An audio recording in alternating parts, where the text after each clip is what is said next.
সারা রাত জ্বর যে সকালে ঘুম থেকে উঠেই দেখলাম ওই যে ওখানে একটা অটোওয়ালা পড়ে গিয়েছে। মানে কোনো দোষ নেই, কেউ কাউকে ধাক্কাও দেয় নাই, সামনে কোনো মানুষও ছিল না, শুধু শুধু অটোটা মানে ওই যে পড়ে গেল। কি একটা অবস্থা। হ্যালো এভরিওয়ান, আসসালামু আলাইকুম। আমার স্টিল নাও জ্বর। আর সারাদিন যদিও একটু ভালো থাকি, রাতের বেলা আমার মাথা এত পরিমাণে ব্যথা করে আর এত জ্বর আসে যা বলার বাহিরে। আমি ব্লগ দিচ্ছি না 3 দিন হয়। আর আপনারা আমাকে মেসেজে পাগল বানিয়ে দিচ্ছেন যে আপু শরীর ভালো হয়নি, ব্লগ কবে দিবা, ব্লগ কবে দিবা। তো যাই হোক, এখানে আমার জ্বর দেখে জাবেরেরও জ্বর, জারিফেরও জ্বর, ভাইরাস জ্বর এটা। তো আপা আমার শরীর টিপছে আর মা হচ্ছে আমার পা টিপছে, মানে প্রচুর পরিমাণে শরীর ব্যথা, কী কারণে জানি না। জুয়েরাকে বললাম বিছানায় যেন আমাকে প্রোডাক্টগুলো এনে দেয়, কারণ পার্সেল ছিল সেগুলো আবার রেডি করে দিতে হবে, আর আমার পার্সেলটা আমার নিজেরই রেডি করতে হয়, মা তো আর পারবে না বা মাহেলাপা পারবে না, জুয়েরেরও মাদ্রাসা আছে। ও জাস্ট আমাকে এগুলো দিয়ে ও চলে গেছে। আর জুয়েরের বাবা তো দোকানেই চলে গেছে, ও আস্তে আস্তে ডেলিভারি ম্যান মানে পিক আপ নিয়ে চলেও যায়। তো এই পার্সেলগুলো দিয়ে দিলাম। আমার হচ্ছে কি খেতে মন চায় আমি নিজেও বলতে পারি না, মানে হঠাৎ করে কাচ্চি বিরিয়ানি খেতে মন চায়, আবার হঠাৎ করে হাঁসের গোস্ত খেতে মন চায়, আবার হঠাৎ করে মন চায় যে আমি ঝাল দিয়ে বেশি করে ঝাল দিয়ে ফুচকা খাই, এরকম মন চায়। তো জানলা দিয়ে দেখলাম যে পেয়ারা ধরে আছে, পেকে গেছে। জয়েরকে বললাম যে আমার জন্য পেয়ারা পেরে নিয়ে আসো, পেয়ারা পেরে নিয়ে আসলো ঠিক, কিন্তু ওটাও আমি খাইনি, ভালো লাগেনি। তো মাহেলা আপাকে বললাম যে আপা আমাকে পেঁপের ভর্তা করে দেন। তো আপা পেঁপে কেটে তেঁতুল আর মরিচ পুড়িয়ে দিয়েছে আমাকে। তো আমি হচ্ছে ভর্তাটাকে মাখছিলাম, আপা আবার রান্নাঘরে রান্না করছিল। তো এই একটা আপা আছে যে কিনা আমার বিপদে, আমার বড় আপুর বিপদে, আমাদের বিপদে একদম উড়ে চলে আসে। আর এই আপাটার কথা কিন্তু আমি সবসময় ব্লগে বলিও। তো যাই হোক, আমি কথাও বলতে পারছি না, সরি, বারবার ঢোক গিলতে হচ্ছে, কারণ ঠান্ডা যেহেতু মুখে সবসময় পানি চলে আসছে। তো আপা ডিম ভুনা করেছিল আর আমার জন্য আম দিয়ে ডাল রান্না করেছিল। এই ডালটা অনেক মজা হয়েছিল, আমি গ্লাসে নিয়ে খেয়েছি। আর এটা হচ্ছে রুই মাছ দিয়ে আলু দিয়ে গাছের চাল কুমড়ার ডাঁটা দিয়ে রান্না করেছি, ওটাও অনেক বেশি মজা হয়েছিল। মজা তো সবই হয়, কিন্তু আমার জিভে মজা লাগে না। কিন্তু এই যে ডালটা, যে টক ডালটা রান্না করেছিল, আসলে মাহেলাপা বুঝে যে জ্বর আসলে কোন জিনিসটা ভালো লাগবে আর কি। তো ওইটা আমি গ্লাসে করে খেয়ে নিয়েছি। আর জারিফ আর জাবেরকে জুয়েরা ভাত খাওয়াচ্ছিল, আমি ওকে বলছিলাম যে আম্মু তুমি ভাত নিয়ে 3জনকেই খাইয়ে দাও, তুমি সহ। তো ওরা ভাত খাচ্ছে। তারপর বিকেলবেলা একটুখানি ভালো লেগেছিল, আমার মনে হচ্ছিল যে আমার মনে হয় একটু ভালো লাগছে। তো আমি ছাদে গিয়েছিলাম, ওখানে যেয়ে দেখি রেইন লিলি ফুল ফুটেছে, এই যে হলুদ আর হচ্ছে গোলাপি। আর মেইন কথা হচ্ছে এই ফুলগুলোই হয়তো আমাকে টেনে নিয়ে এসেছে যে আমরা ফুটেছি, তুই এসে দেখে যা, নইলে তো মিস করে যাবি। এই জন্যই হয়তো আমি ছুটে চলে এসেছি আর কি। তো দাঁড়াতে পারছিলাম না, মাথা ঘুরছিল, চলে আসলাম নিচে। জুয়েরের বাবা বলছিল চলো ফুচকা খাইয়ে আনি। আমি বললাম যে না, তুমি আমার জন্য ঘুগনি মুড়ি নিয়ে আসো দুধু মার্কেট থেকে। ও নিধাকে নিয়ে যেয়ে নিয়ে এনে দিল। কাঁঠাল পাকছে?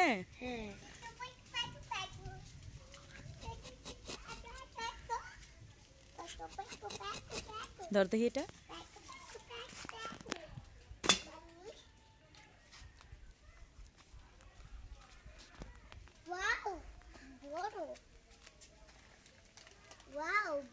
পরদিন সকালে আবার একটুখানি সুস্থ তো দা নিয়ে যাচ্ছিলাম মার কাছে, ডাব কেটে খাবো।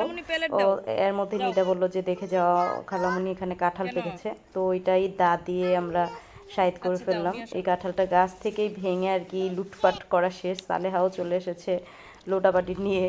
সালেহাকে ছাড়া কোনো কিছু চুরি করে খাওয়া দায়। এই যে সালেহার ঘরের সামনেই হচ্ছে এই যে কাঁঠাল গাছটা। সালেহা হচ্ছে আমার মেচু চাচার বউ। ওনার নামটা সার্থক হয়ে গেছে, জারিফ জাবের ওনাকে সালেহা বলেই ডাকে।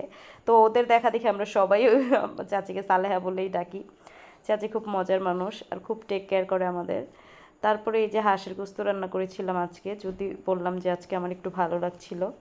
তো হাঁসের গোস্ততে রসুন দিয়েছি বেশি বেশি, এটা হচ্ছে দেশি রসুন। আর দেশি রসুনটা যখন এই যে এভাবে চিপে তারপরে একটুখানি হাঁসের গোস্ত লোকমার নিচে নিয়ে তারপরে ভাতের উপরে দিয়ে লোকমা দেয়া হয়, জাস্ট অসাধারণ। এটা যারা খেয়েছেন শুধু তারাই বুঝবেন। আবার অনেকের কাছে রসুন ভালোও লাগে না।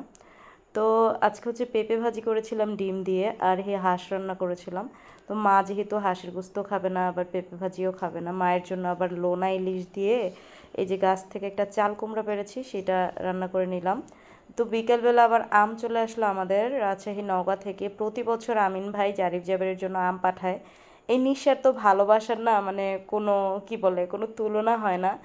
আমার ছেলে মেয়েদের মানে আমার জারিফ জাবের জুয়েরাকে আপনারা এত এত ভালোবাসেন যে আপনাদের ভালোবাসার আমি মূল্য দিতে পারবো না আর কি। কি বলে আমি এক্সপ্লেন করতে পারবো না যে আপনারা কতটা ভালোবাসেন জারিফ জাবেরকে। এই যে রাজশাহী নওগাঁ থেকে এত এত আম পাঠায় আমিন ভাই প্রতি বছর, গত বছরও পাঠিয়েছে, গত বছরের আগের বছরও পাঠিয়েছে। তো এই বছরও ভাইয়া বলছিল যে আপু মামাদের জন্য আম পাঠাবো, তখন আমি বললাম যে ভাইয়া মা যেহেতু দেশে নাই, মা আসুক, মা যেহেতু এবার আম খেতে পারলো না, তো মা আসুক, মা আসলে আপনি আম পাঠিয়েন। আর আমের সাইজগুলো এত বেশি বড় ছিল, আর আমার শরীরে ছিল না এক ফোঁটা শক্তি, আমি এখনও মানে এই আমটা উঠাতে পারি না, আমার হাত পা এত পরিমাণে ব্যথা, তো আমটা আমি উঠিয়ে রাখতে পারছিলাম না, এত বড় আম, পুরো জাবেরের মাথার সমান এক একটা আম। মোবাইলে ভিডিওতে মানে ভালোভাবে বোঝা যায় না, কিন্তু অনেক বড় বড় আম ছিল এগুলো। মাশাল্লাহ আমগুলো গত পরশু রাতে হচ্ছে পাড়া হয়েছে, সেই দিন রাতেই পাঠিয়ে দিয়েছে, আর পরদিন হচ্ছে আমাদের বাসায় চলে এসেছে। তো এখানে জাবেরকে আমি ঘুমানোর ট্রাই করছিলাম, জাবেরকে জারিফকে, জাবেরের এই পাশেই কিন্তু জারিফ, জারিফ আমার মাশাল্লাহ খুব সুন্দরভাবে চোখ বুঝে ফেলে ঘুমানোর সময়। আর এই যে পোটলাটা এত বগর বগর বগর বগর করে, মানে আমার তো এমনিতেই জ্বর, আরও মাথা ব্যথা উঠে যায়। তো বিকেলবেলা আবার আমার শ্বশুর চলে আসলো, এই যে বনরুটি, আব্বু বলছিল কি আনবো, আমি বললাম যে আব্বু ওখানে একটা লাইফ বেকারি হয়েছে, ওখান থেকে বনরুটি নিয়ে আসেন, দুধ দিয়ে খাবো। তো আব্বু বনরুটি নিয়ে এসেছে, গাছের পেয়ারা নিয়ে এসেছে, আবার হচ্ছে পেঁয়াজও পুরি এগুলো নিয়ে এসেছে, আবার আমার জন্য ফুচকাও এনেছে। তা আমি বসেছিলাম একটু আগে, মানে ওই যে ওই আম কেটে খাচ্ছিলাম, কাঁচা আমই এত মিষ্টি, মানে আমার পাকার দরকার নেই, কাঁচা আমটাই আমার মা বলছিল যে আমার মনের মতো আম। আমার মা অনেক বেশি খুশি আমগুলো পেয়ে, আর আমার মা মানে কি বলবো, এই এক টুকরো জুয়েলকে দিয়ে পাঠিয়েছিলাম, আমার মা খেয়ে ওই ঘর থেকে আবার এখানে চলে এসেছে, যা কই আম। তো হ্যাভেনের জন্য আম্মু রাখতে রাখতে, যে এটা আমার বউয়ের জন্য রাখ, বউয়ের জন্য রাখ, হ্যাভেনের জন্য আম্মু রাখতে রাখতে একটু পর পর আম্মু খেতে খেতে সবগুলোই খেয়ে ফেলেছে। তো হ্যাভেন এসে আবার হাসছিল যে দেখো তোমার জন্য রাখতে রাখতে মাই সব খেয়ে ফেলেছে। তো রাতের বেলা আবার ভাইয়া হচ্ছে মাছ এনেছে, এই মাছগুলো দেখে জুয়েলের বাবা আবার বলছিল, মানে জানেনই তো আপনারা যারা আমার নিয়মিত ব্লগ দেখেন, আপনারা দেখেন যে খালি বাইম মাছ রান্না হয়। তো জুয়েলের আমি যেদিনই বাইম মাছ রান্না করি, জুয়েলের বাবা বলে যে আমাকে বাইম মাছ খাওয়াইতে খাওয়াইতে তুমি আমাকে বুড়া বানায় ফেলবা। তো আজকেও ভাইয়া বাইম মাছই এনেছে, মানে ওইখানে আর কি বাইম মাছই পাওয়া যায়, এখানে 4 কেজি 300 গ্রাম মাছ মাত্র 2000 টাকা দিয়ে এনেছিল এই যে মাছগুলো, আজকের সাইজগুলো আবার অনেক বড় বড়। তো এই তো এই মাছ আবার ভাগ করে নিচ্ছিল, কারণ সালেহাও নিবে অর্ধেক। তো সালেহা পাল্লা পাথর নিয়ে চলে এসেছে, এটা দিয়ে মাপবে। আর আমার সেরেলাকের মিটারে মাপার জন্য নিয়েছিল, আমি ভাইয়াকে বকা দিয়েছি যে না এটা দিয়ে আমি সেরেলাক মাপি, এটাতে আমি মাছ কেন মাপবো।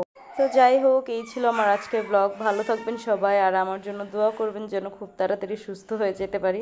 আল্লাহ হাফেজ।